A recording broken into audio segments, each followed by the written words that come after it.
Olá, pessoal do Saúde em Evidência, tudo bem? Começamos aqui mais um podcast, que esse ano de 2026 está diferente, né, Rafa? Começou bem.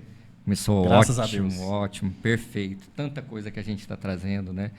Você estava sumido, Rafa. Tem 2 podcasts que eu não te vejo. Agora eu voltei de novo, a quarta volta, né, eu acho. Quarta seguida. Mas é porque eu trabalho muito também no bastidor, né, pessoal? Igual a gente estava até falando aqui no off, o nosso portal lá tá bombando de matéria e de artigos. A gente vai falar um pouquinho mais no final. Então a gente tá pegando muito firme nisso daí. Vocês ficam de olho, viu, Alex? E tem uma novidade agora para esse mês, Rafa, para esse mês e para o próximo, que essa novidade agora nem você está sabendo, que é a partir de agora, né, o Saúde em Evidência, né, ele começa a desmembrar, porque a gente é um portal multidisciplinar. Sim. Você sabia que a gente vai ter um podcast só para a área da estética agora? É mesmo? Isso. É novidade mesmo essa. A novidade, assim, fantástica. Eu não vou conversar quem vai estar liderando isso aí, não. Vamos deixar para o próximo, né, para o pessoal acompanhar lá e anunciar. Mas, assim, vai ser vai ser fantástico. Que legal. Estamos preparando o estúdio aqui do lado já para começar um podcast só na área da saúde. Da estética. Da estética, só na área da estética, desculpa. E tem mais uma área que a gente está preparando. Essa eu não vou dizer nem qual que é, não. Mas é uma área da saúde que vai ter também seu próprio podcast. Que então, legal. vamos ter 3 podcasts. É a TV do Saúde. Um geral, um na área da estética e o outro que é surpresa. É uma surpresa, até para mim. Mas, assim, surpresa maior hoje, e assim, para mim, né, que sou farmacêutico, a gente teve a ex-presidente do conselho, que foi assim, uma parceira fantástica com a gente, a Lorena Bahia. Quero mandar um abraço para ela. Um abraço. Contar até uma história aqui, quando a gente começou, não tinha nem infraestrutura direita, ela foi lá, era lá naquele prédio. Lá perto do Buriti. Isso. Teve um problema técnico, ela foi novamente com a maior delicadeza do mundo, gravou novamente, nos incentivou, e hoje a gente está aqui, né, Rafa? Sim. Acho que esse aí já tem 1 ano, 2 anos depois. E hoje eu tive o prazer de conhecer pessoalmente a doutora Luciana Calil, que assim, a gente ficava encantado com a doutora Lorena, né? E ver que isso é de... Parece que tá lá, né? Tá lá, né, no conselho, é da farmácia, né? Porque, assim, muito simpática, a gente teve um bate-papo aqui, teve o maior carinho com a gente, esperando aqui o início, está tendo chuva, houve um pequeno atraso, né, doutora? Mas é um prazer tê-la aqui. E, assim, quero parabenizar aqui na frente de todo mundo o trabalho da equipe do CRF, né, do Conselho Regional de Farmácia aqui de Goiás, do estado de Goiás, que a gente até brinca que a gente não... É até chato, a gente não consegue nem falar mal, né? Dos outros a gente consegue, Rafa? O tempo todo. Falar mal? O meu? Mas farmácia a gente não consegue, né? Então, doutora, seja bem-vinda ao Saúde. Obrigado pela presença. Eu que agradeço. É uma honra estar aqui. Né? Alex, farmacêutico, é uma honra participar. Rafael, biomédico, né?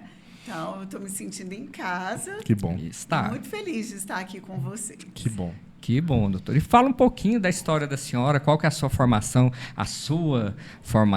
né? Começou quando? Em que você trabalha? A gente né? gosta de perguntar isso para todo mundo, que fica de exemplo para quem está começando. Claro. Né? Incentivar quem está começando e ter uma ideia do que fazer na vida. Né? Isso. O aluno que entra na faculdade, né, perdido. Só carnaval, funk, futebol. Para os congressos, né? Então, eu me formei em farmacêutica e bioquímica.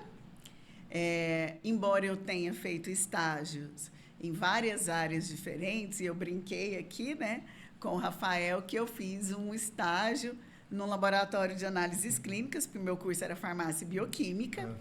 Mas eu me senti muito solitária, né, lá na sala, só eu, aparelho e eu.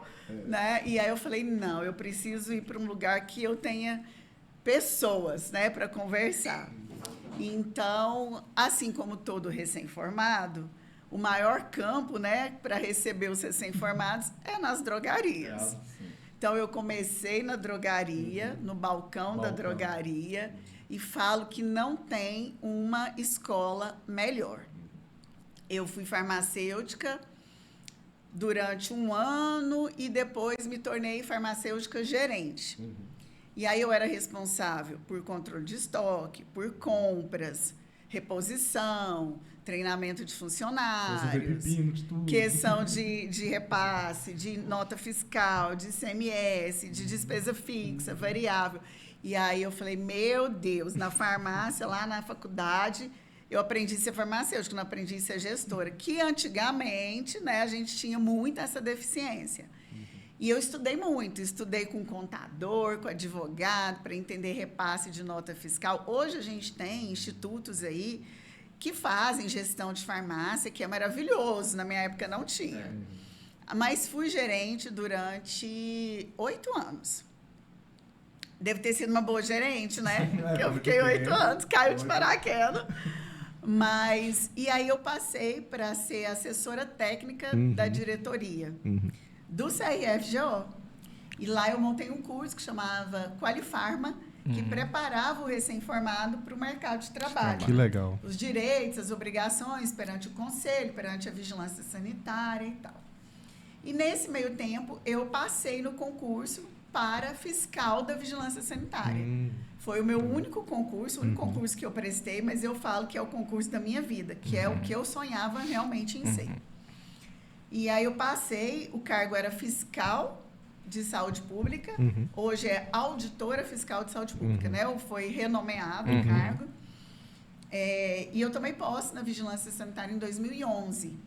Eu pedi demissão do Conselho de Farmácia, da assessoria técnica, em 2011, para assumir na vigilância sanitária. E desde 2011, então, eu sou auditora fiscal da vigilância sanitária do município de Goiânia. Uma paixão por farmácia, né? Tomei posse. Eles precisavam muito de fiscal na área de alimentos. E eu fui fiscalizar alimentos e chorava todos os dias. Eu falava, eu sou farmacêutica, eu preciso da farmácia. Até que a diretora falou assim, nossa, Luciano, mas você, né, que faz o Qualifarma, tem que estar na área de farmácia. Eu falei, me transfere. E aí ela me transferiu para a área de farmácia, que é engraçado, eu tenho um amor pela farmácia mesmo. E então, assim, comecei no conselho como funcionária, pedi demissão para assumir na vigilância.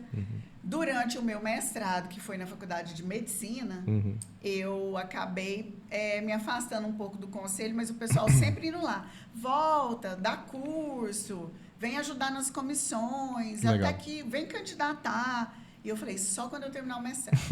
Quando eu terminei o mestrado, eu voltei como conselheira.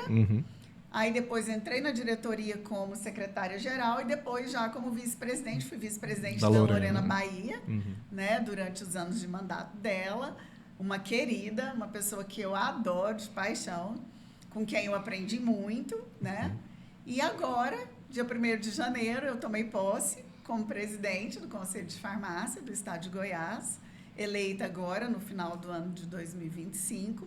E aí estou muito feliz, com muitos projetos para apoiar o farmacêutico empreendedor, né? O farmacêutico na estética, o farmacêutico nas análises clínicas, na indústria, em vários campos de atuação. Então, estou aí com força total, com ânimo, muitos projetos, muita força de vontade, muita animação para esse novo desafio. Legal, muito legal. Ótimo. E assim, parabéns, né, pela vitória, Parabéns. né, porque é um trabalho árduo, né, e participar de eleição nunca é fácil, né.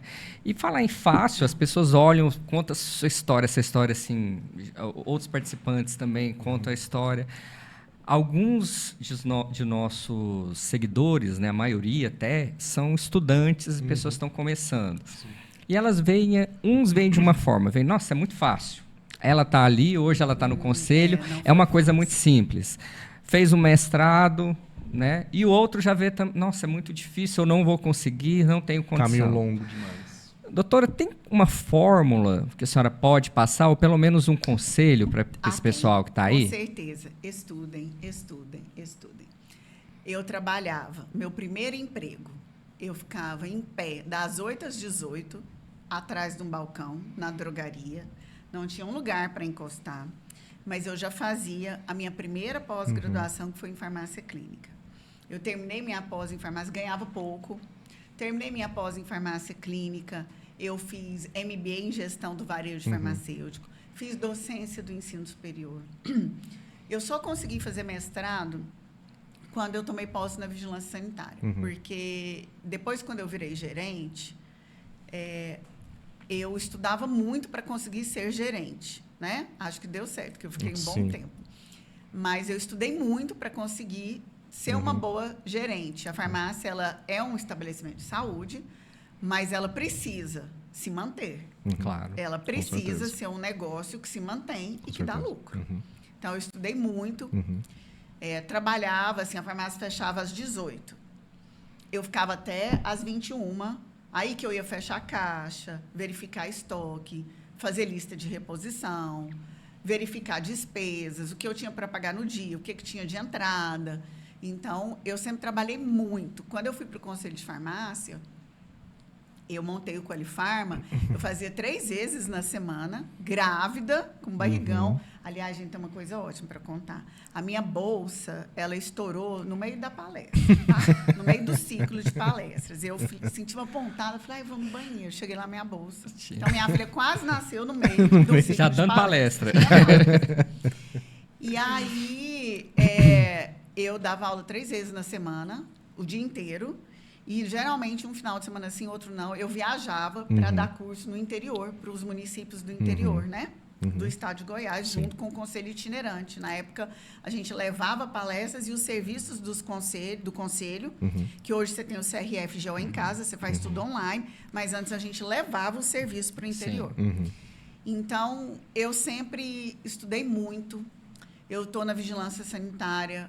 Hoje, eu já tirei mais de 1 hora para estudar a nova resolução da Anvisa. Hoje, eu sou tida muito, graças a Deus, assim, muito como referência nessa área de legislação sanitária. Então, acabou de mudar a legislação, meu celular pipoca. Luciana, como que faz isso? O que eu analiso? O que eu tenho que conferir? Então, eu estudo muito até para poder passar essa informação e preparar os colegas farmacêuticos. Né? Então, assim... foi sempre isso, estudando muito. Agora, eu acho que o meu maior conselho, estudem muito, nunca parem de estudar, mas aproveitem a época da faculdade para fazer estágios. Não espera formar. Vai para dentro do laboratório de análises clínicas, vai para dentro de uma clínica de estética, da indústria farmacêutica, do hospital. Sabe o que eu mais recebo hoje? Pessoas falando assim... Doutor, eu queria muito trabalhar na área hospitalar, mas só entra com experiência. Eu nunca pisei no hospital. Doutor, eu queria muito ir para manipulação, mas eu não sei nada de manipulação e eles exigem pessoa com experiência. Então, gente, não desperdice a época da faculdade. Faça estágio em tudo que vocês puderem. E eu fui fazer o estágio no laboratório e vi que eu não me identificava com essa área. Eu não fui esperar formar, fazer análises clínicas, fazer uma especialização para ver que eu não gostava. Então, assim, façam estágio. Porque depois, para você entrar como já um profissional já formado, sem experiência, é mais difícil. Apanha muito mais. Claro que eu tenho aí, por exemplo, as grandes redes que adoram profissionais recém-formados, porque vai preparar de acordo com a cultura da empresa. Mas... tem áreas que eles pedem mesmo experiência para você ir para a indústria, para você ir para a manipulação, para o hospital. Eles realmente vão pedir que você tenha pelo menos um estágio nessa área. Então, estudem e façam estágio. Para quem está estudando, né, dá aquela sensação de sacrifício de tempo. Né? Aí a gente vê outros colegas que são mais abertos assim, e saem, se divertem um pouco. E a pessoa que escolhe estudar tem essa sensação. Mas, assim, é passageiro, gente. É muito melhor sacrificar esse tempo estudando, que não é um sacrifício, da gente amadurece e depois vê que não é, né? Eu tive essa experiência também. Eu fiz estágio na HDT na época. Foi uma oportunidade, assim, única que... Inclusive, o Alex me convidou a ir para uma outra faculdade. E lá tinha a coordenadora, que gostou muito da gente, e levou a gente para o HDT, que não recebia, assim, estagiário fácil, né? Então, eu tive essa oportunidade. Então, assim, vai atrás, procura mesmo, conversa, comunica. E nós, do Conselho, a gente está tentando convênio com alguns hospitais, a pedido mesmo do farmacêutico, né? Para ajudar o pessoal, né? Consegue colocar como estagiário, como trainee, alguma coisa assim. A gente tem algumas farmácias de manipulação muito grandes que pegam muitos estagiários e trainee, e que geralmente se tornam funcionários. Sim. Mas para você ir lá com o seu currículo lá na porta, se você não tiver Difícil, experiência, né? eles não vão te dar oportunidade. Imagino. Né? Mas eles abrem para estagiários e para trainee. Então, é uma boa forma de você já iniciar no mercado de trabalho enquanto você ainda está na faculdade. Sim, network é tudo, né? Hoje, se você fica preso dentro da sua bolha ali, você está fadado a, não digo fracasso, mas a ter mais dificuldades. Sim, fica isolado. Isso. A comunicação sempre foi. Quem não se comunica, né? Então, pensando nisso, doutor, eu queria perguntar uma coisa. Mudou muito, né, da sua época, o trabalho, a forma do farmacêutico se apresentar, se comunicar, para hoje? Teve alguma mudança? Porque a gente tem que aproveitar muito essa parte sua da experiência, né? E outra pergunta que eu quero fazer, a gente costuma fazer isso, sempre fazer duas perguntas diferentes. Qual a diferença? O que o presidente do conselho faz, né? É diferente do sindicato, né? É muito diferente. É outra coisa. É responsável pelo dinheiro, pelo salário que eu recebo hoje ou não? Como que funciona? Nós somos muito cobrados, assim. Eu não estou ganhando piso e o conselho não faz nada. Na verdade, o conselho ele não tem autonomia sobre essa questão de negociação salarial. As convenções coletivas, né, o acordo coletivo é de autonomia do sindicato. Então, qual é a função do conselho? A função do conselho é a fiscalização da presença do farmacêutico aonde a lei exige e do aspecto ético do farmacêutico. Então, se o farmacêutico ele está trabalhando de uma maneira ética. Vou dar um exemplo. O que não seria ético, Luciana? Por exemplo, farmacêuticos que às vezes publicam nas redes sociais que é um farmacêutico esteta e ele não fez o curso de estética ou ele não registrou lá no conselho de estética, lá no conselho de farmácia que ele tem um curso de estética.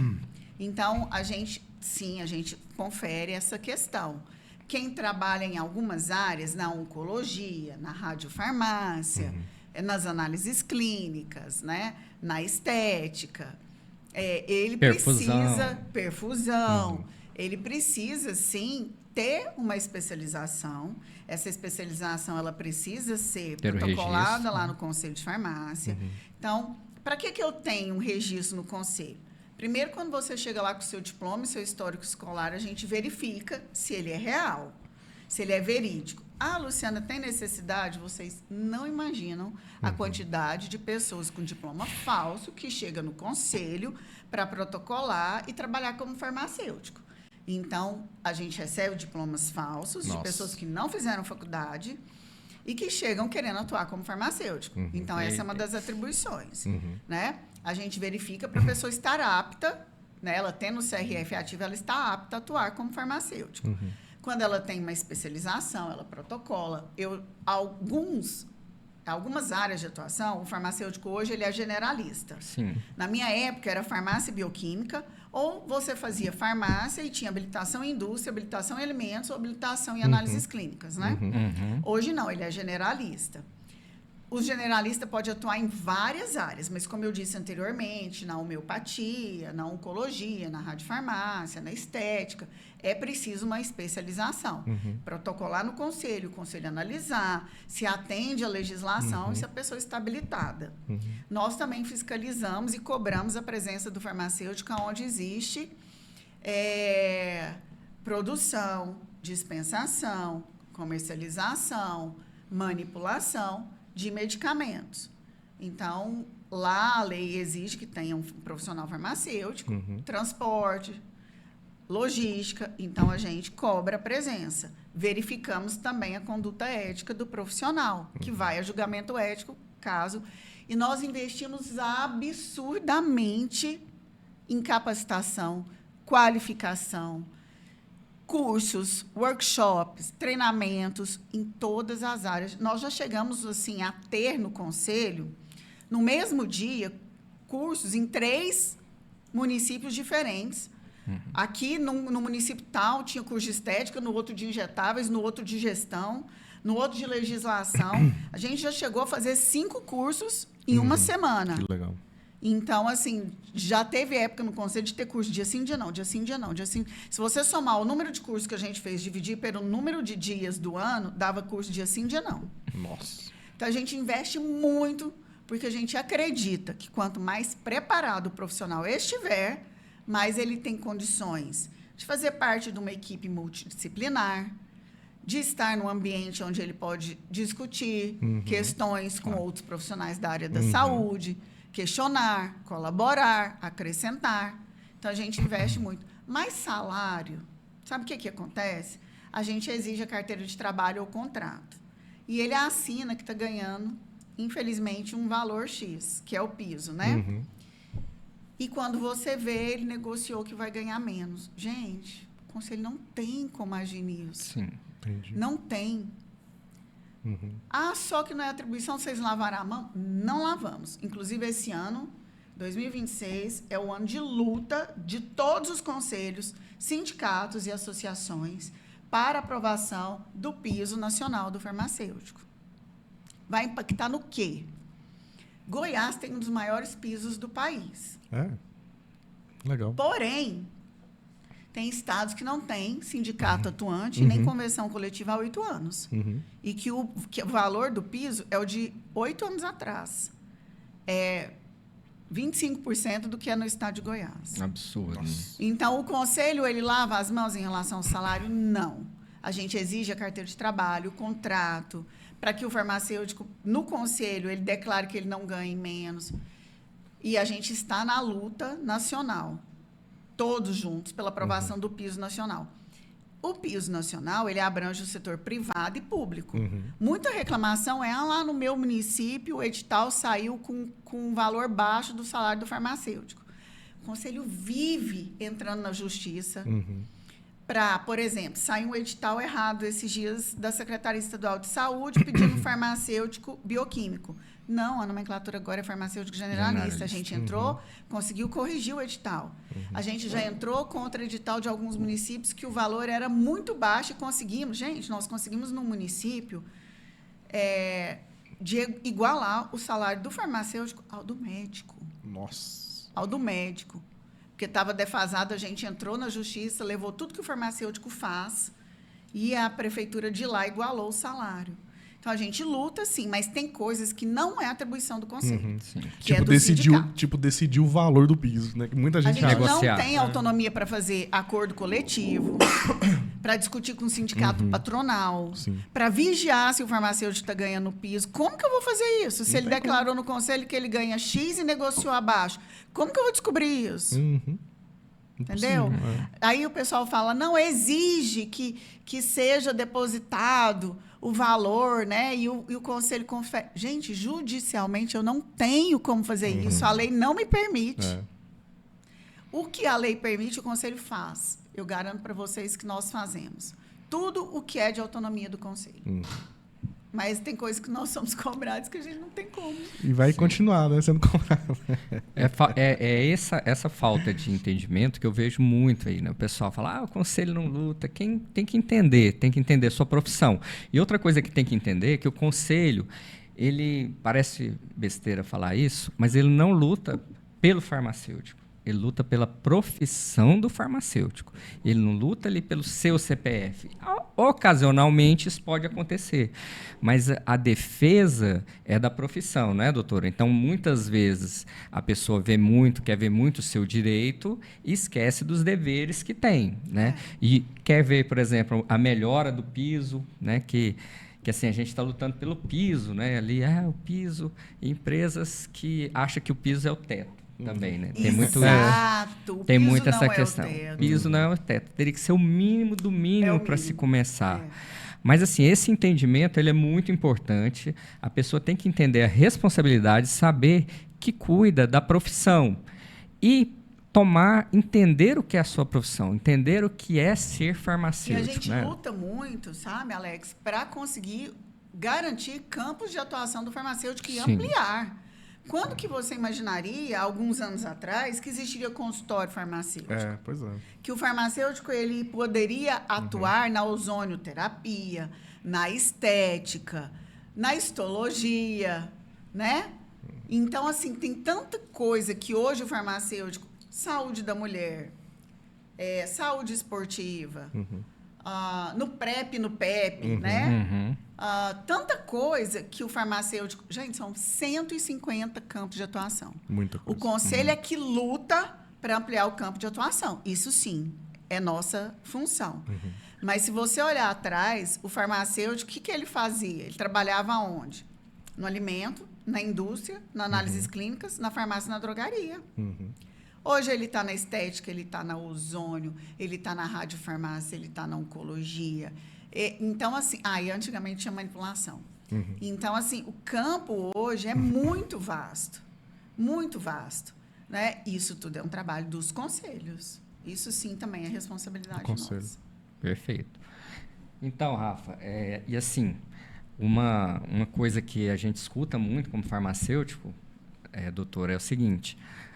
Você estuda para ser vendedor de crédito de celular.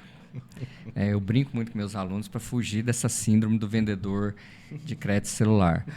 Muito, é lógico, isso é um absurdo, mas muito é culpa nossa, né? O profissional, aquele profissional que não busca o aprendizado, né? Não busca melhorar o nível, né? A gente sabe que tem profissionais de tudo quanto é nível.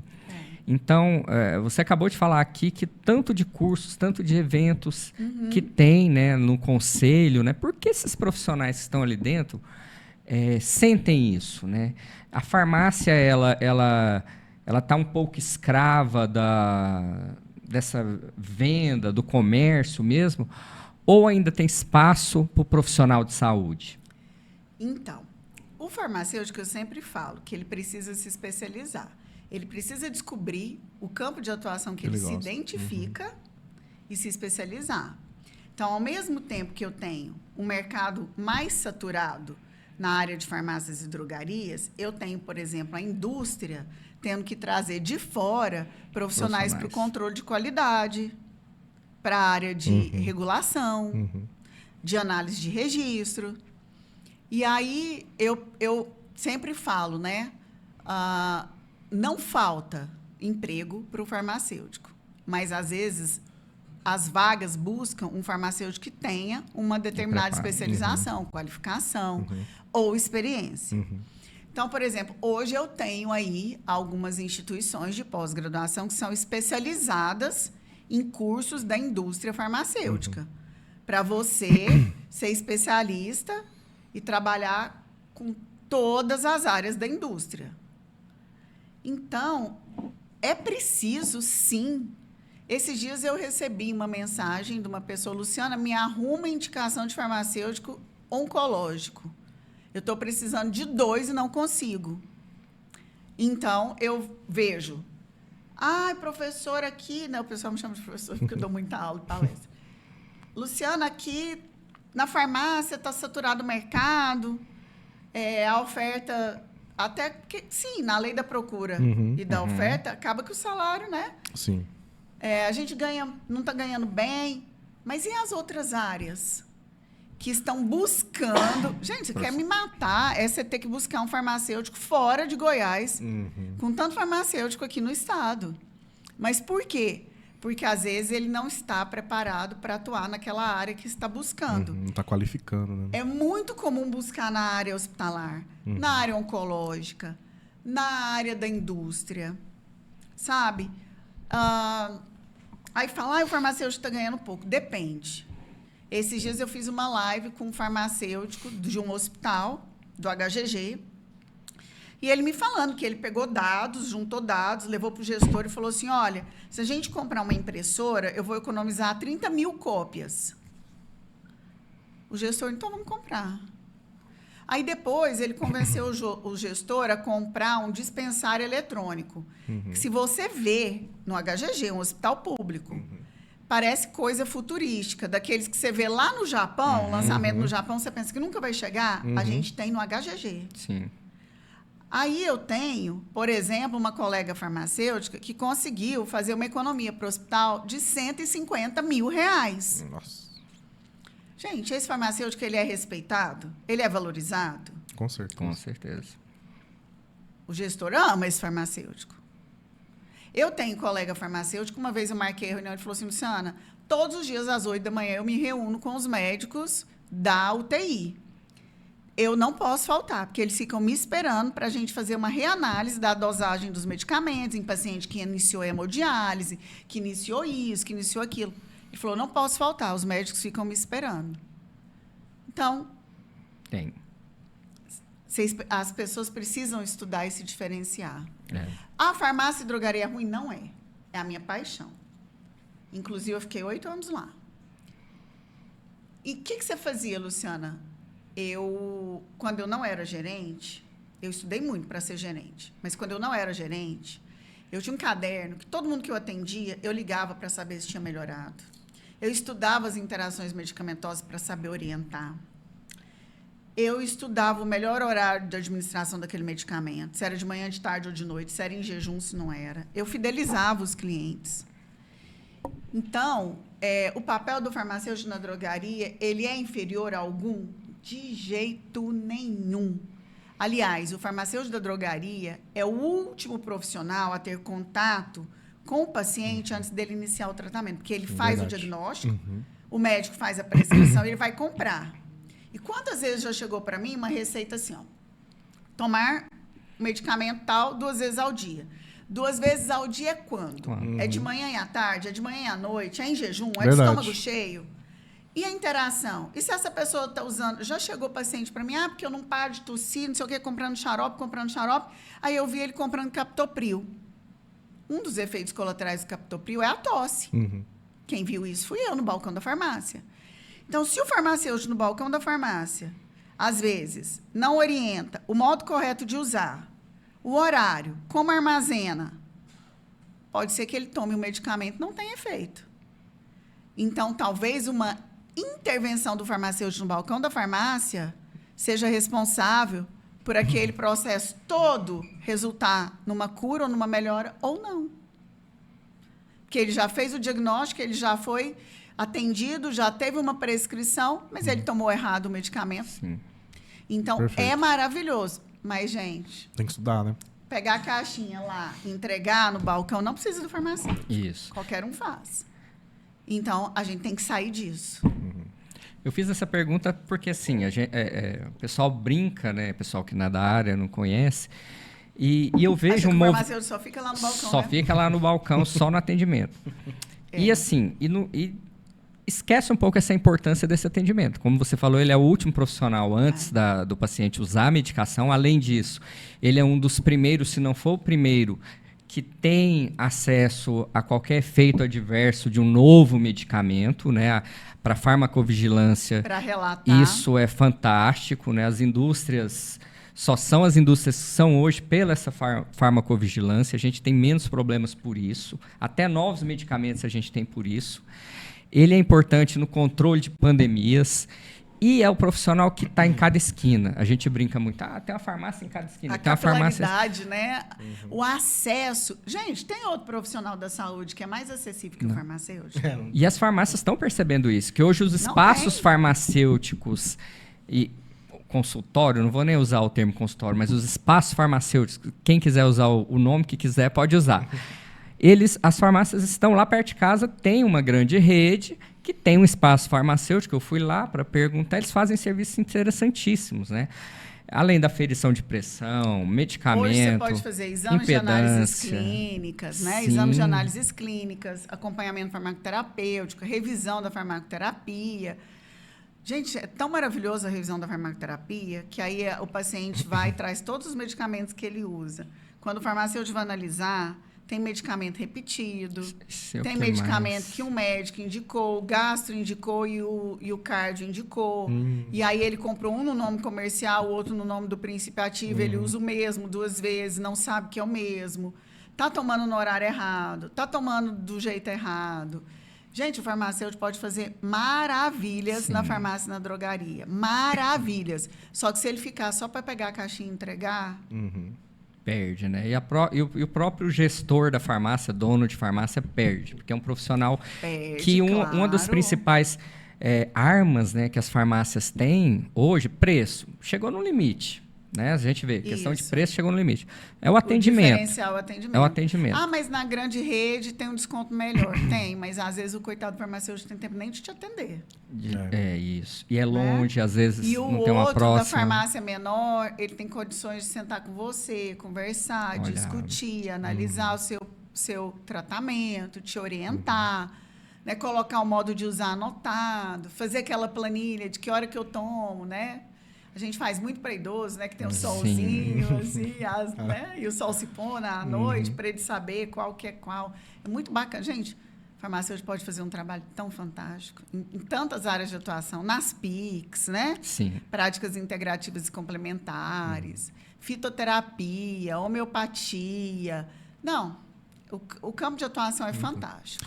Doutora, e assim, o que o farmacêutico, o profissional farmacêutico e você, na frente, como presidente do conselho, pode fazer ou orientar sobre a questão dos usos da automedicação no Brasil?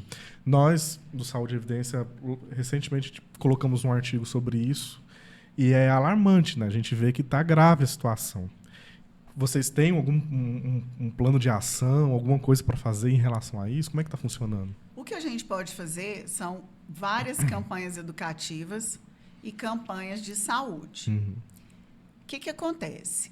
Se você toma um medicamento, uma automedicação, nem sempre o que foi bom para a sua vizinha, que ela te indicou, é bom para você. Cada organismo é de uma forma. Então, nem sempre o mesmo medicamento que é bom para ela é bom para você. Nem mesmo, às vezes, a dosagem dela tem que ser diferente da sua. A automedicação traz problemas de intoxicação, interações com medicamentos. Às vezes, eu resolvo comprar na farmácia um medicamento por conta própria e ele faz uma interação com o que eu já faço de uso contínuo para uma doença crônica. Pode potencializar o efeito ou pode anular o efeito. Né? Eu posso criar resistência, tá tomando ele, às vezes, por um tempo maior do que eu devia tomar. Tem gente que se automedicava muito para infecção de urina, as bactérias vão ficando resistentes.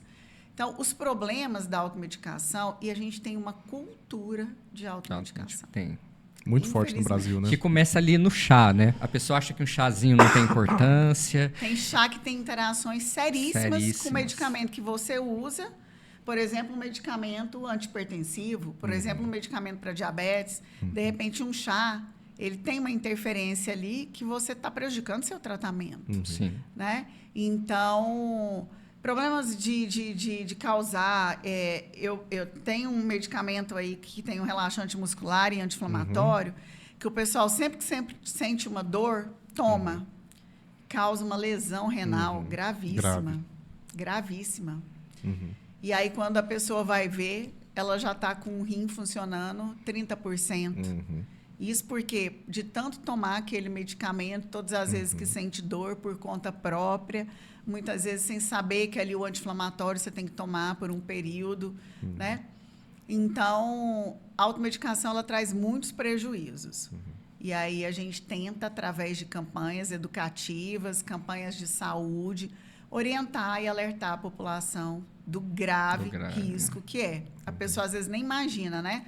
Que o medicamento pode estar mascarando um efeito de uma doença grave, que ele pode ter interação e atrapalhar um tratamento que ela faz, que pode causar lesão hepática, lesão renal, né? Então, assim, tem muita coisa grave.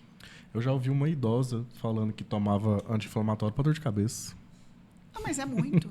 Isso é rotina. Diclofenaco de sódio, esse mesmo. A gente não vai citar os nomes comerciais, mas toda vez que as pessoas tinham dor de cabeça, tomavam. Sim. Ah, a garganta tá doendo, tá arranhando. Já entrava no antibiótico, né? Antigamente, as bactérias vão ficando resistentes, multiresistentes.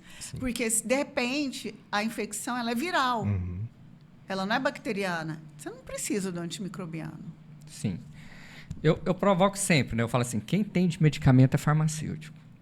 Assim, todo mundo, às vezes até fica chateado, né? O enfermeiro, não, lógico que o enfermeiro entende, que o médico entende, o biomédico entende, o profissional da área da saúde entende.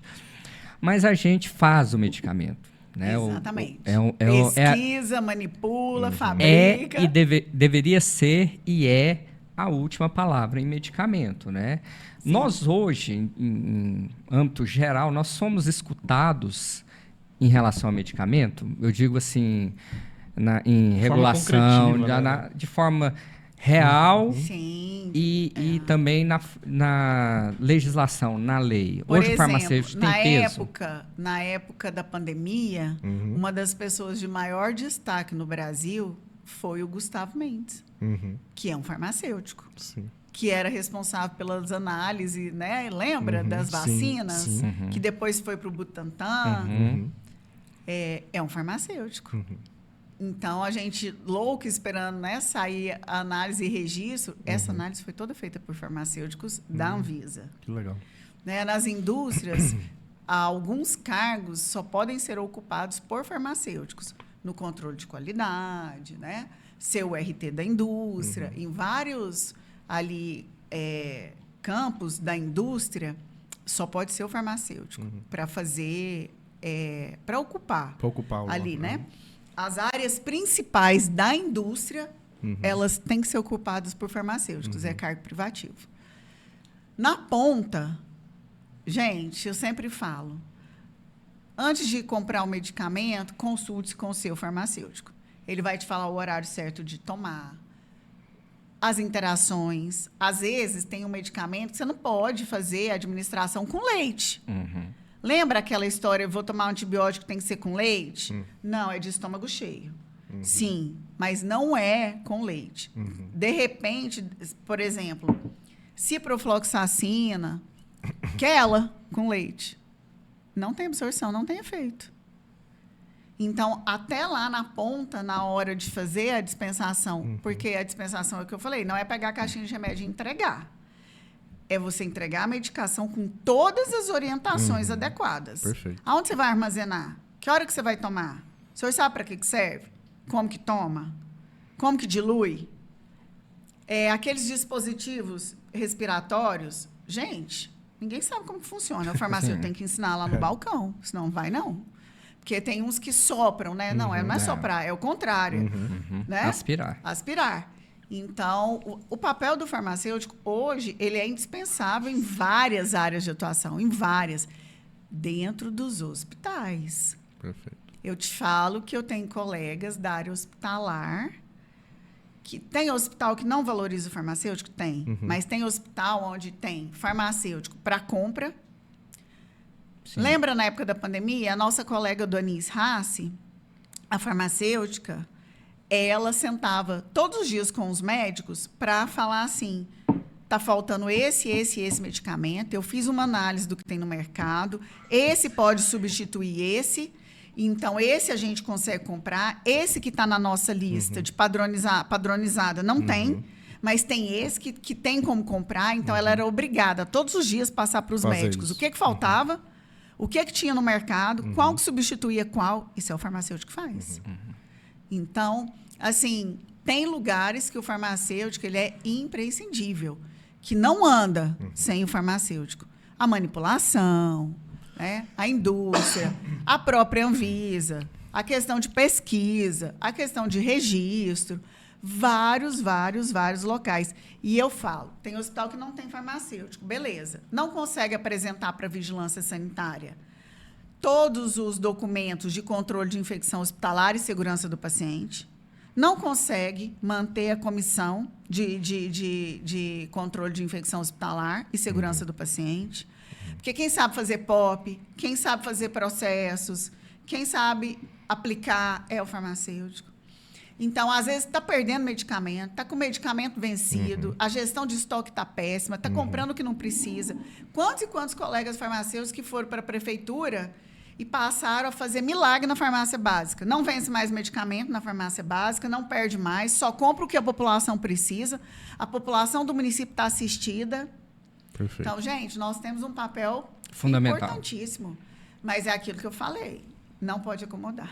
Eu lembro na época da pandemia até que o conselho de vocês ficou muito em cima e dava muitas cartilhas sobre as medicações que algumas pessoas falavam para tomar e não tinha nenhuma base científica de estudo que... Sabe aonde que eu estava no dia 4 de fevereiro, dia do meu aniversário? Na pandemia, eu estava toda paramentrada, vacinando o farmacêutico. O Conselho de Farmácia foi o primeiro conselho da área da saúde a vacinar o profissional. Eu sou testemunho, eu vacinei lá com vocês. Eu estava lá vacinando, no dia do meu aniversário, no ápice da pandemia. No ápice, o conselho não fechou as portas, os fiscais não foram para casa, nós distribuímos EPIs para quem estava sem, cartilha orientativa, orientando como fazer na farmácia, isolar os ambientes, fazer fila de espera, EPI para o farmacêutico atender, conseguimos vacinação. Todos os dias eu estava explicando a legislação, o que mudou, porque teve dia de eu dormir com a proibição de fazer teste rápido na farmácia e acordei com uma RDC da Anvisa falando que podia. Deixa eu te falar, a farmácia, ela salvou muita gente na pandemia. Com certeza. Os laboratórios estavam assoberbados. E você lembra que liberava de 3 a 5 dias para liberar o resultado? Sim. De 3 a 5 dias, a pessoa com Covid, lembra da complicação? Já evoluía muito rápido. Evoluía muito rápido. Aí veio a farmácia e liberava o teste em 1 hora. Em 20 minutos depois. Teve farmácia aqui de Goiânia que a fila dava 3 voltas no quarteirão. Que a polícia precisou ir lá organizar. Porque o laboratório não estava dando conta. E mesmo assim, a pessoa não tinha condições de esperar 5 dias para sair um resultado. A farmácia liberava em 20 minutos, 1 hora. O teste mais lento era 1 hora. Então, assim, a farmácia na pandemia... Vocês ajudaram muito. Eu lembro. Muito, eu lembro que... Assim como fala que os enfermeiros foram grandes heróis, e foram, com certeza. Os profissionais de saúde. A gente tem que começar a falar. Todos. Por isso que eu falo, é multidisciplinar. E eu falei, né, que quem entende medicamento, em última palavra, é o farmacêutico. E já aproveitando o gancho com a presidente aqui, vacina funciona mesmo, presidente? Pelo amor de Deus. Ou não? Eu adoro essa pergunta. Eu pergunto para quase todo mundo que vem aqui. Eu não teve um que me respondeu o contrário. Onde estão as pessoas, né, que falam tanto o contrário? Que viraram jacaré? E que perguntam, né? E que falam tanto na internet aí, que faz mal tudo. Eu convido... Responde essa e depois o que a farmácia aprendeu. Eu convido para vir aqui no Saúde em Evidência e ninguém vem. Onde estão essas pessoas, né? Então a senhora... Sem nenhum partido político. Sim, claro. Pelo amor de Deus. Saúde pela saúde, ciência pela ciência. Sem nenhum partido político, tá? Não é tomando lado da direita, não é tomando lado da esquerda. Sim. É falando só da parte técnica científica. Sim. Vacina é a melhor coisa que existe. Deixa eu falar para vocês. Quantas doenças foram erradicadas no Brasil por causa das vacinas? E nós estamos no momento em que nós estamos correndo risco de algumas doenças algumas doenças que já foram erradicadas, antiguíssimas, voltarem porque as pessoas ficaram com medo de se vacinar. Então, nós temos países que foram devastados por febre amarela, rubéola, lembram? E que tudo isso foi erradicado com a vacina. Sim. Então, a vacina, ela salvou milhares de vidas. Ah, Luciana, mas a vacina do Covid surgiu da onde? Da noite para o dia? Não, ela não surgiu da noite para o dia. As pessoas pensam assim que é assim, né? Não, ela não surgiu, e se surgisse? Você ia optar por quê? Enfrentar... Vocês sabem que existe uma base, vários laboratórios que já desenvolveram uma base de vacina. Sim. Né? E para quando surgir uma nova doença... Tem um start já preparado. Você já conseguir fazer extração do DNA, RNA e tal... E preparar através daquela base de vacina para ela entrar em ação rápido para a gente não ter tantas mortes como nós tivemos. Sim, com certeza. Tá? Então, gente, do fundo do meu coração, não é questão de ser direita ou de esquerda. Não é. Eu perdi o meu tio, irmão da minha mãe, meu padrinho, que não teve a chance de ser vacinado. Nós perdemos uma colega na vigilância sanitária queridíssima, que não teve a chance de ser vacinada. Perdi meus avós, porque não conseguiram vacinar. E eu tenho um sogro que ele tinha, na época, uma doença cardíaca gravíssima. E ele foi vacinado. E eles falavam assim, se ele pegar Covid, o coração dele não resiste. Foi a mesma coisa comigo. O coração Seu dele pai, resistiu. meu Tá? Meu pai tinha o mesmo O problema coração dele gravíssimo. resistiu. Ele entrou e saiu da Covid. É, E o meu tio, 30 anos mais novo, não saiu. exatamente. Então, do fundo do coração, não é uma questão política, é uma Sim. questão que eu estou falando Sim. técnica. As pessoas só. têm, as Eu pessoas vivi têm isso também exatamente igual tem que você. entender que a vacina é um medicamento. Como todo medicamento, ela vai ter uma ação mais intensa para algumas pessoas, menos intensa com outras. Todo medicamento tem efeito colateral, óbvio, mas é um medicamento fantástico. É uma estratégia fantástica, como a senhora falou, que salva milhões de vidas há muito tempo e ainda vai salvar mais. Essas pandemias estão vindo aí, a gente está vendo o Nipah que está aí, tudo bem, ele mata rápido, é mais difícil, mas e se tiver uma variante, né? Como a senhora falou, tem plataformas prontas já Gente, ó, esperando tem laboratórios, para isso. Instituto Butantan e outros que têm um laboratório que já está desenvolvendo base de vacinas há muitos e muitos um aglomerado de muitos estudos anos. gigantesco, Um aglomerado de 40 anos de estudo. Não é assim. Não E é não- da noite para o dia. E os laboratórios não estão fazendo vírus, não precisa disso. Tem vírus o tempo inteiro aí A gente nem pronto sabe ainda. para uma nova pandemia. Não precisa se preocupar com isso, não. Não tem nenhum chinesinho preparando vírus lá, não. E isso eu que estou falando. Doutora, mais uma coisa. A gente está falando de medicamento aqui.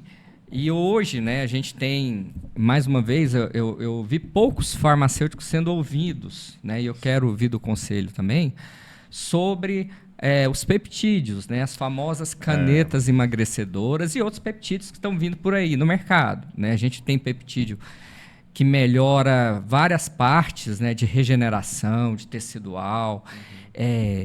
A gente sabe que são medicamentos que podem ser aprovados ou não. Sim. Mas vamos concentrar nesses que já foram Alguns aprovados. da estética, né, já Alguns foram da aprovados. estética, né, que vem aí com força e resolve. Dermocosmético. Vai revolucionar. Vai. Mas o Já pessoal está, né, o pessoal está assustado com as Com as canetas com as emagrecedoras. repartidas da vida. O ano que vem eles vão assustar mais ainda. Graças a Deus a gente está nesse movimento aí desses medicamentos. Vai reduzir Mas até o que o número de precisa bariátricos, para né? diminuir os riscos, né, os efeitos adversos, né, dos peptídeos? Porque é um medicamento também. Né? O que é preciso para usar com segurança? Primeiro, quando for adquirir uma dessas canetas emagrecedoras, né, não compre da internet, do Paraguai, da academia. Esses dias nós pegamos uma empresa que vende pneu. Vendendo. Que vende canetas emagrecedoras. Desculpa, pneu. Na loja de pneu. Meu Deus, que absurdo. Tinha também na loja de roupas. Loja de roupas vendendo canetas emagrecedoras é tranquilo, né? Salão de beleza. No salão de beleza, na academia, na mala do carro, né? Na mala do carro. Primeira coisa, se você está comprando uma caneta do Paraguai, no próprio Paraguai tem a substância que ela é vendida dentro da farmácia, mas tem a que é vendida na banca. Sim. E quando você chega, as pessoas já te abordam, que tem estoque escondido e te passa. Vocês viram no Fantástico, tem lugar que você vai que o cara não manda entregar lá em São Paulo. Então, quando você compra numa banca ou de um fornecedor que tem uma mala de um carro cheia, ou quando você compra de alguém aqui no Brasil, que você não sabe de onde veio. Primeira coisa, você tem certeza do que tem lá dentro? Será que é realmente a tirzepatida, quando vendem como tirzepatida? Como que ela foi preparada? Será que teve contaminação? A quantidade que tem lá, a dosagem, é um produto estéril? Porque eu vou falar para vocês, a Vigilância Sanitária já pegou fabricação de tirzepatida no fundo de quintal, aonde era colocada diluição no soro fisiológico e algumas na glicose e outras na insulina. Agora, você imagina um paciente diabético que aplica uma tirzepatida achando que ele está também combatendo a diabetes, além da perda de peso, né? E ele está tomando algo com glicose. A vigilância sanitária já pegou fabricação de anabolizante numa casa. Ia falar isso. Os anabolizantes... Com insetos, com roedores. Aliás, eu tenho uma coisa muito legal para contar. Eu não sei se vocês sabem, mas o Monjaro, ele é aplicado de forma injetável, né? Sim. Mas teve um casal em Goiânia que fabricou o Monjaro em cápsulas. Nossa. E a caixinha era escrito Monjaro em cápsulas, fabricação Brasil, Estados Unidos. E não satisfeito, eles vendiam pela internet para o Brasil inteiro. E a esposa do cara, ela era influencer e ela mostrava o processo de emagrecimento, quantos quilos ela tinha perdido. Pessoas do Brasil inteiro compraram esse medicamento. Algumas no Sul foram internadas. Nossa. Em estado grave. E aí foi feita a denúncia, a Vigilância Sanitária de Goiânia descobriu, chegou até o casal, era numa casa e era Monjaro em cápsula. Meu Deus. Você acha que tinha na cápsula tirzepatida? Claro que não. Não, E mesmo mas se tinha tiver? sibutramina, Nossa. ansiolítico, sedativo, diurético, laxante, hormônios da tireoide e farinha de arroz. Era isso que tinha na cápsula. E pessoas lá do Sul compraram, tomaram, foram internadas, de vários locais do Brasil. Porque a do Sul eu estou citando porque ela ficou mais grave. Pô, mas... Né? Então, gente, quantas vezes... Eu cheguei uma vez no salão, a mulher falou assim para mim, não, eu estou tomando um complexo emagrecedor natural. Porque eles falam que é natural, né? Na internet. Natural. Nossa, eu perdi já 6 quilos. Eu falei, nossa, 6 quilos com um produto natural? E a menina com boca seca, taquicardia, sudorese, palpitação. Anfetamina pura. Subtramina. Disse que era natural. Aí chegou uma outra colega, dona de uma manipulação, por coincidência, no mesmo salão, na mesma hora que a menina estava me contando. Aí eu brinquei com essa dona da manipulação. Falei, você já ouviu falar no produto? Era não sei o que verde. Natural. Ela falou assim, já foram lá me oferecer esse produto. E eu falei, não, isso aqui é mais... tipo aquelas algas, né? Para saciedade. Eu já atendi outro laboratório, eu não quis desse, não. Eu falei, o que você acha da colega que está tomando? Perdeu 6 quilos em um mês, está com a boca seca, com taquicardia, com tremedeira e suando frio. Ela falou assim, minha filha, não é esse produto nunca, eu sei que você está tomando.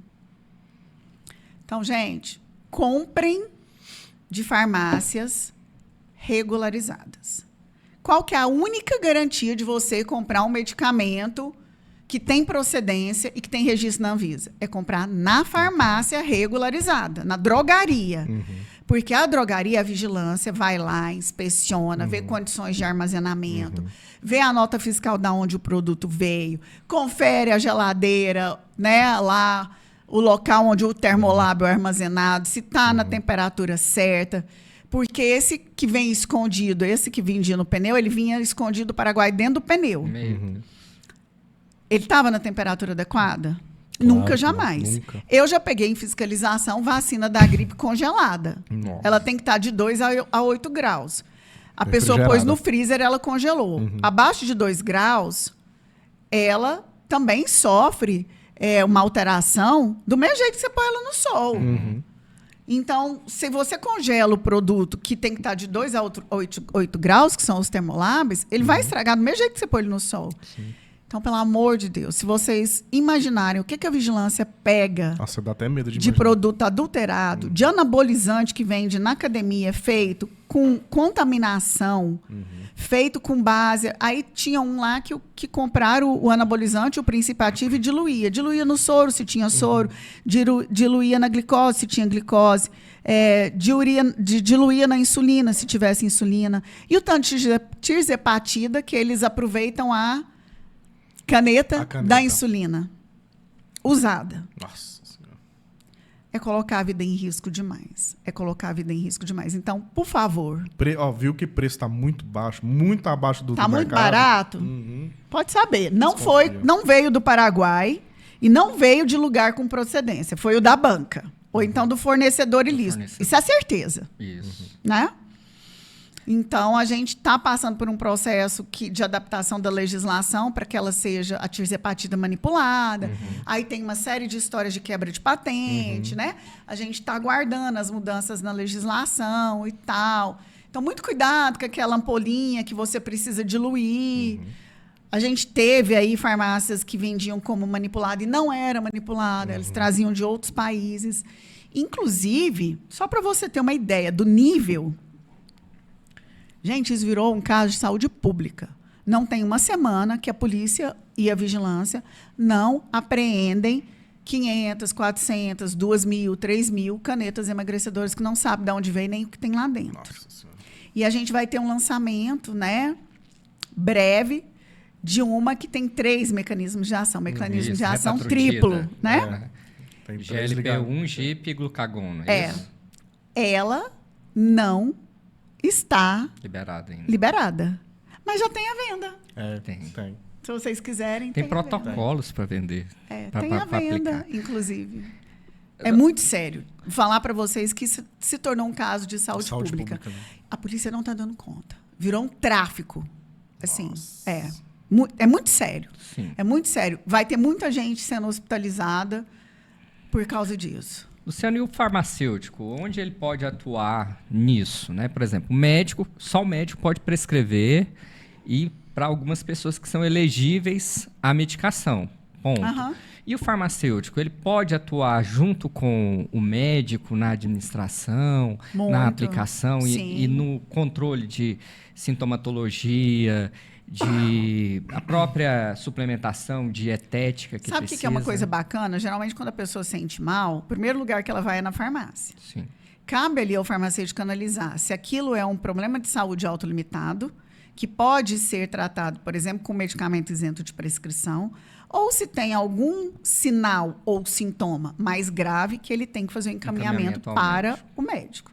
É igual eu falava. Na Covid, quando o exame dava positivo, na hora o farmacêutico encaminhava para o médico. Não é o farmacêutico que vai resolver a Covid ali, né? Ele estava fazendo uma triagem. Sim. Né? É diferente. Então, é o farmacêutico, às vezes, quem notifica efeitos colaterais, efeitos indesejáveis. O farmacêutico, ele confere ali se o produto é de procedência, se está sendo adquirido de empresas regulares, com nota fiscal, se a embalagem chegou, se ela tem alguma adulteração, se o lacre está rompido, né? Se ali o número de registro está correto. Então, ele consegue fazer uma triagem, né? Evitando ali produtos falsificados, produtos adulterados. Ele consegue ter um ótimo trabalho com o médico em relação a essa questão de relatar, até mesmo por escrito, fazendo encaminhamento da pessoa que chegou lá com esse sinal e esse sintoma. Né? O sinal ele pode verificar na hora, fazendo ali uma ferição de pressão, uma glicemia capilar, e relatar ali os sintomas que o paciente contou, fazer o encaminhamento médico, orientar a questão de dosagens. Então, ele tem um papel fundamental em relação a isso. E comprando ali na farmácia, na drogaria, com o farmacêutico ali, fazendo, inclusive, a qualificação do fornecedor e do produto que chega, garantindo ali o armazenamento correto. Tem produtos que, se você não armazenar da forma correta, não adianta você usar. Então, ele contribui muito, evitando ali medicamentos falsificados, piratas, uso irracional, uso inadequado. Quantas vezes já chega uma pessoa para comprar xarope, aí o farmacêutico conversando e tal, descobre que a pessoa é diabética, aquele xarope tem açúcar. Então, às vezes, numa conversa ali na hora do atendimento, então ele tem como interferir muito. Inclusive, fazer parte da equipe multidisciplinar.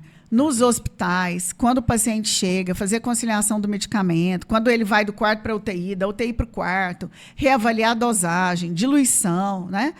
É fundamental o papel do farmacêutico ali. Gestão de estoques, substituição de medicamentos, analisar qual medicamento pode ser substituído por qual. Analisar não é só o mesmo princípio ativo. Você precisa analisar o veículo do medicamento, tempo de absorção, tempo de eliminação, para você saber se ele vai, no final das contas, ser realmente um equivalente farmacêutico para substituição. Perfeito. Adequado. Foi bom você até tocar nesse assunto, né? A gente já falou de coisas importantes aqui, vamos falar de mais ainda, né? A gente falou da vacina, falamos dos peptídeos que estão chegando, né? Agora eu vou puxar a sardinha um pouquinho para o meu lado. Vai, manda. Vamos falar um pouquinho de cannabis medicinal, doutora. A cannabis é um medicamento que sofre muito preconceito, né? Mas eu vejo que ninguém tem preconceito contra opioides e opiáceos que estão no mercado da mesma forma, certo? A gente sabe que os estudos estão chegando agora, mas eu queria saber o que o Conselho pensa, né? E o que tem hoje sobre a cannabis medicinal. A gente tem mães, pais, né, netos que estão vendo agora e estão se perguntando, será que eu dou cannabis para minha avó, para o meu filho que tem autismo, para o meu pai? Quem já acompanhou um paciente em crise e que melhorou com o uso de cannabis, sabe o tanto que é sério o assunto, né? É muito triste que as pessoas ainda misturem a cannabis medicinal com a maconha. Com a recreativa, né? É totalmente diferente. Nós temos casos assim de uma criança que tinha 3 dias, que se debatia, que não se alimentava e que só chorava. E que quando entrou com a cannabis... Eu vi esse caso. Ela se acalmou, Sim. Ela voltou a se alimentar, ela parou de se debater. Sim. Quantas e quantas pessoas com náusea na quimioterapia tiveram melhora, Alzheimer, Parkinson. Então, só quem viu mesmo pacientes que estavam numa evolução gravíssima do quadro, esse quadro estabilizar ou regredir, quando você vê um pai, uma mãe, um avô, um filho melhorando de uma doença, muitas vezes uma doença que é crônica e que não vai ter cura, mas que você pode estabilizar ou pode melhorar a qualidade de vida daquele paciente. Sim.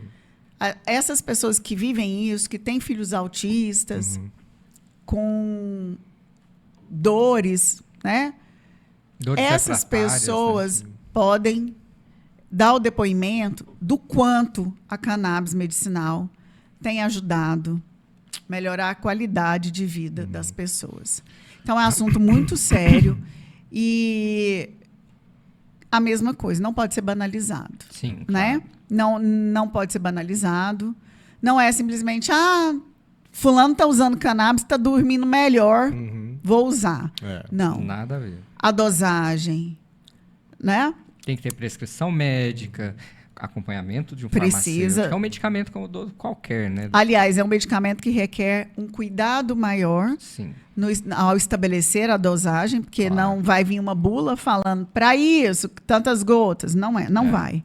Então, ele requer um acompanhamento maior do médico e do farmacêutico. Sim. E aí eu vou destacar o papel do farmacêutico no controle de qualidade, no acesso, também no acompanhamento do paciente, na hora de falar sobre a maneira correta de administração, horários, interações. O quanto o farmacêutico pode ser importante no controle de qualidade e no acompanhamento. Né? O farmacêutico não é prescritor de cannabis, mas ele desenvolve um papel na produção, no controle de qualidade, na hora de fazer extração. Ele acompanha todos os processos, até você ter um produto de qualidade que pode ser prescrito. Sim. E depois da prescrição, o acompanhamento farmacoterapêutico, né? Perfeito. E eu espero realmente que as pessoas não misturem cannabis medicinal com a recreativa, né? Sim. E saibam que é uma medicação que tem trazido aí alívio para muitas famílias, para muitos pacientes. É um assunto que deve ser tratado com toda a seriedade possível. Todo dia eu vejo um caso diferente. Eu vi um grupo de pessoas com estresse pós-traumático sendo expostas com cannabis e tendo uma melhora assim absurda junto com psicólogos. Né? Eu costumo dizer, né? Não é um medicamento bem específico. Não é igual bem específico. A tia que usa ali uma receita de uma planta para tudo. Não é. Eu já vi pessoas indicando cannabis para coisas absurdas. Não é nada disso. Não é nada disso que a gente quer. Isso. O que a gente precisa é que seja encarado como um medicamento e específico para aquelas indicações que ela tem. Teve um estudo agora que algumas neuropatias não teve efeito. Não teve efeito, não teve efeito. É ciência, né? Então, é isso que precisa. Como todo é muito novo bom ouvir isso medicamento que chega ao mercado. Eu não sei se você se lembra quando nós tivemos aí o Vioxx, inibidor da COX-2. Tivemos alguns que, depois que eles estavam no mercado, porque quando a Anvisa vai fazendo os testes, né? O último é com um grupo limitado de pessoas. Quando ele vai para o comércio, para o mercado, todo tipo de pessoa vai usar, que tem vários outros problemas de saúde. E aí descobriu-se que ele favorecia muito hemorragias, AVC, infarto. E ele foi retirado do mercado, né? Então, e ele chegou, o inibidor da COX-2, como o anti-inflamatório milagroso. Revolucionário, porque ele não causaria os problemas gastrointestinais. Mas depois nós descobrimos os efeitos adversos. Então, como todo novo medicamento, que na verdade a cannabis hoje não é um medicamento, né? O registro dele é produto de cannabis. Mas vamos chamar teoricamente de remédio, né? Assim, não é um medicamento, mas é um remédio. Isso. Mas como todo novo remédio, quando ele vai para o mercado, você vai ter análise pós-registro.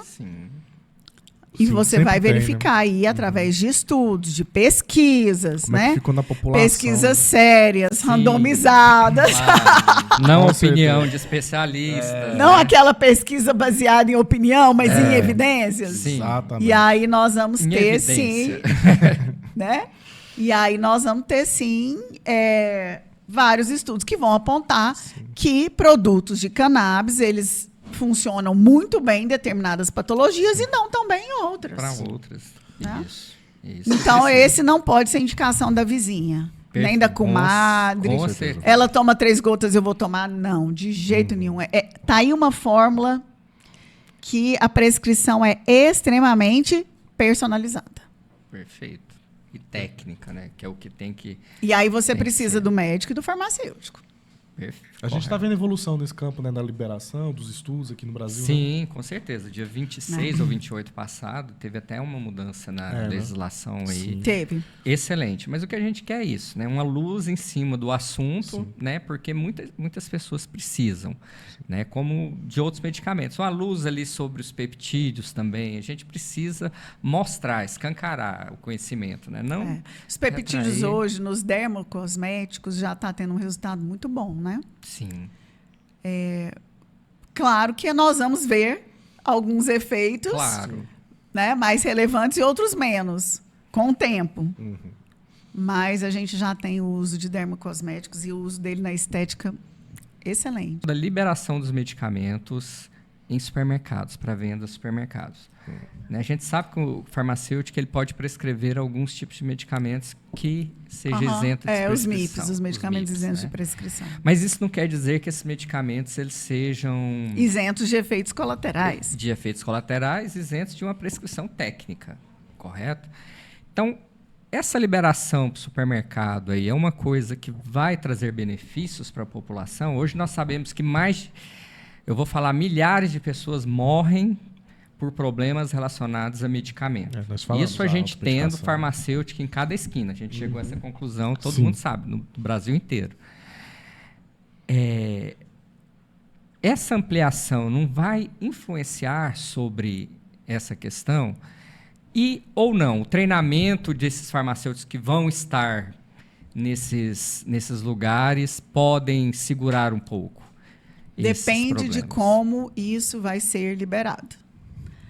Nossa luta inicial foi para que não fosse permitido de forma nenhuma a venda de medicamentos em supermercado. Inadmissível que houvesse a venda de medicamentos numa gôndola de supermercado. Você vai lá pegar uma garrafa de Coca e você pega uma caixa de Dorflex. Isso é inadmissível. A gente tem o número de intoxicação por medicamentos no Brasil é alto. É muito alto. E a venda dos medicamentos no supermercado, ela pode muito facilitar o erro de administração, o erro de dosagem, levar a vários problemas e, inclusive, colaborar com a automedicação e com o uso irracional de medicamentos. Então, depende muito da forma como isso vai ser liberado. Tem se analisado a possibilidade de ter a farmácia dentro do supermercado. Tá, mas aí eu tenho vários hipermercados que têm farmácia. Sim. Certo? Correto. Qual que seria a grande mudança? Hoje a farmácia, se vocês observarem, ela é do caixa para fora. Uhum. Ela tem uma área que ela é separada. Sim. Se eles trouxerem a farmácia para dentro do supermercado, com área restrita e com a presença do farmacêutico durante todo o horário de funcionamento, eu tenho aí um risco menor. Mas se liberar simplesmente no meio de um acesso sem restrição e sem o farmacêutico ali para orientar, nós vamos ter graves problemas de saúde. Então, isso vai depender muito de como esse projeto vai chegar e de como ele vai ser aprovado. A nossa luta é para que não seja liberado medicamentos em supermercado.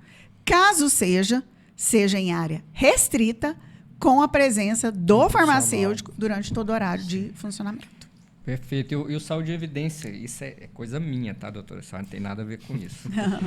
Tem um compromisso aqui público de que, se por acaso isso for liberado, a gente vai anotar o nome das pessoas que participaram, Sim. dos políticos que participaram, vamos divulgar Sim. e fazer o acompanhamento, né, desse aumento ou não desses problemas relacionados a medicamento, que é seríssimo. Pessoas estão na fila da hemodiálise, isso vai refletir em UTI, vai refletir em até no descarte, que né? Vai aumentar o número de consumo, vai aumentar o número de medicamento e outra perdido. Coisa, eles vão será... A pessoa pegou o medicamento, chegou no caixa, resolveu não levar, deixou lá no caixa.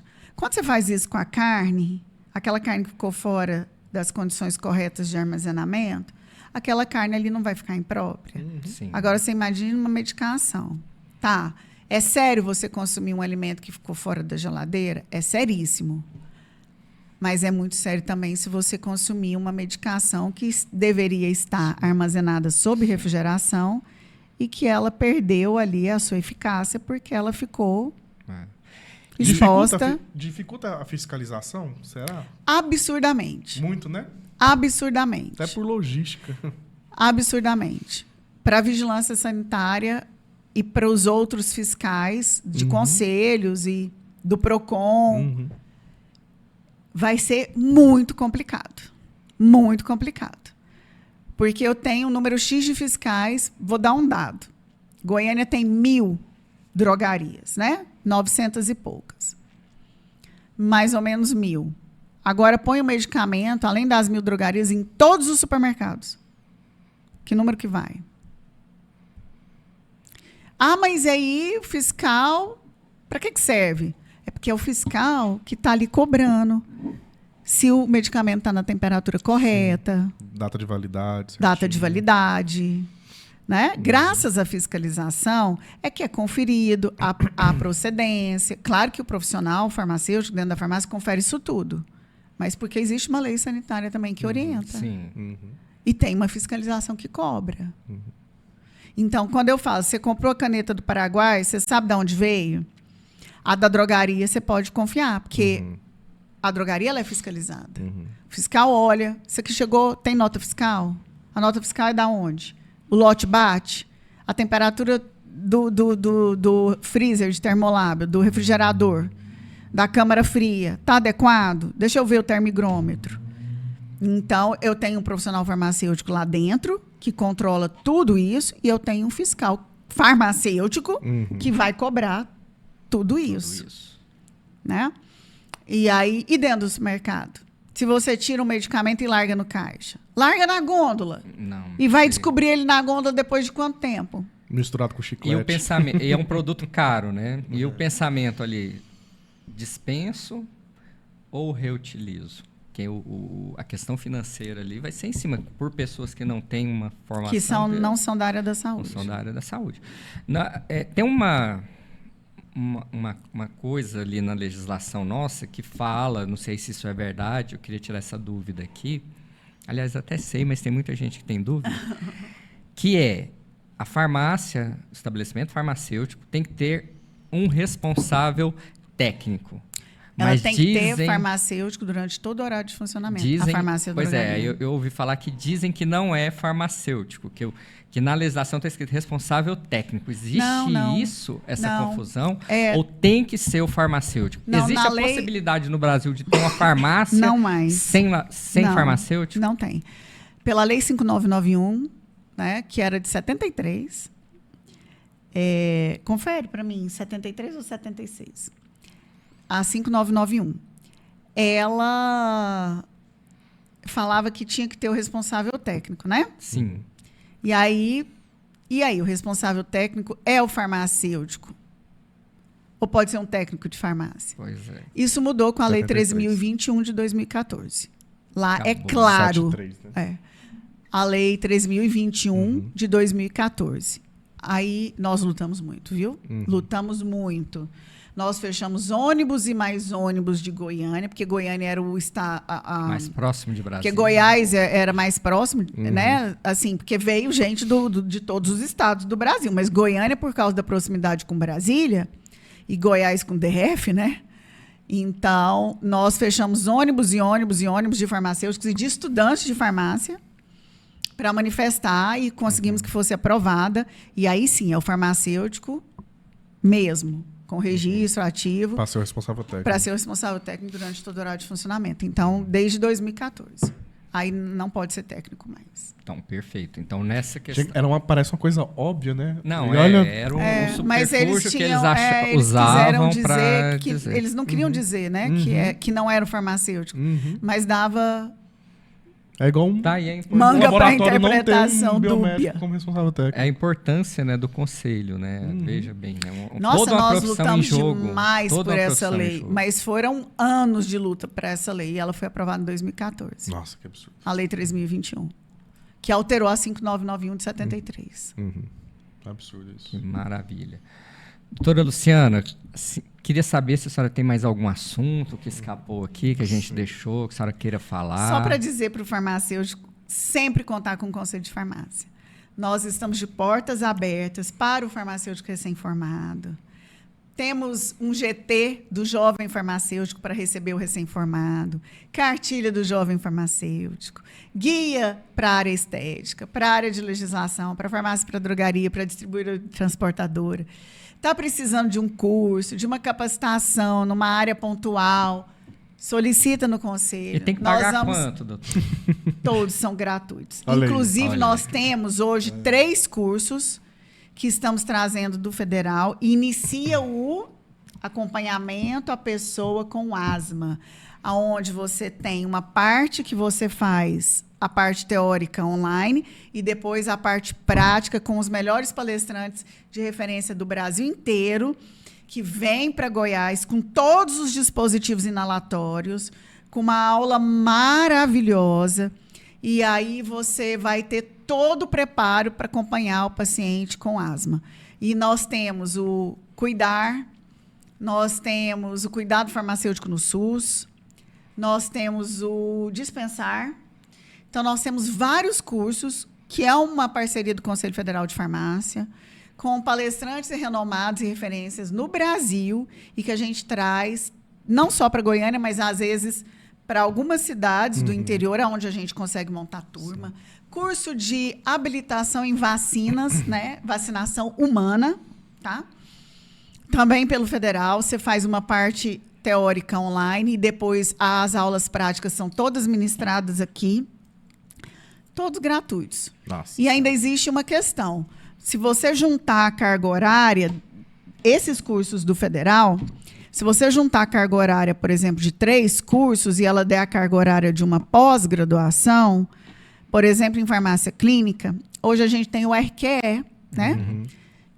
É para estética, tricologia e farmácia clínica. Então, se você juntar os 3 cursos do federal em farmácia clínica, Claro que são focos diferentes, mas se você juntar os 3, você tem direito a solicitar o seu RQE, porque você já tem a carga horária e o conteúdo de uma pós-graduação lato sensu. Que né? legal.